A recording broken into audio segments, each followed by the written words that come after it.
কথা শুনে সেই অভ্যুত্থানের দিনগুলোতে ফেরত যাচ্ছিলাম।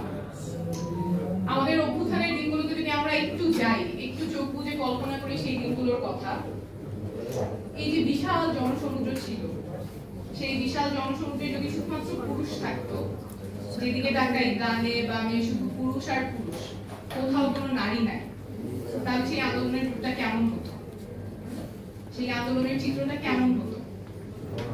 আমাদের uprising A women were not just participants, women were the uprising. আমাদের অভ্যুত্থানে শুধুমাত্র নারীরা পার্টিসিপেন্ট ছিলেন না, তারাই অভ্যুত্থান ছিলেন।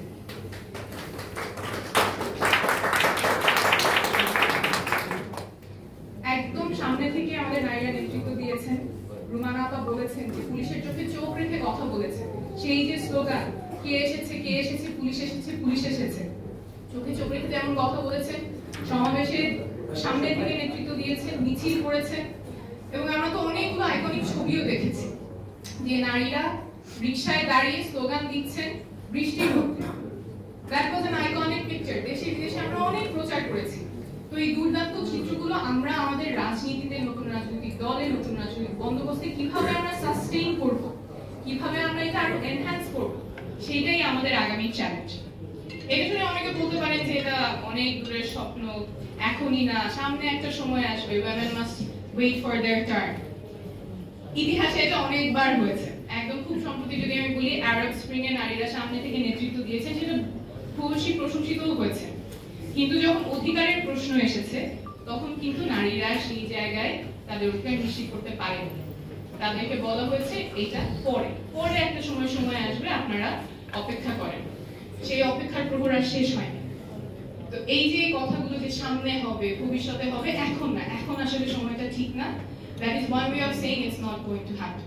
আমাদের পরিবর্তনের জন্য ভবিষ্যতের দিকে না, আমাদের এখনই করতে হবে। Now is always the best time. পরিবর্তনের জন্য বর্তমানই সবসময় সবচেয়ে ভালো সময়। এখানে অনেকেই বৈষম্যের কথা বলেছেন। বৈষম্য নিয়ে আমি খুব বেশি দূরে যাব না, আমি জাস্ট একটা স্ট্যাটিস্টিক দিব স্কেলটা বোঝানোর জন্য।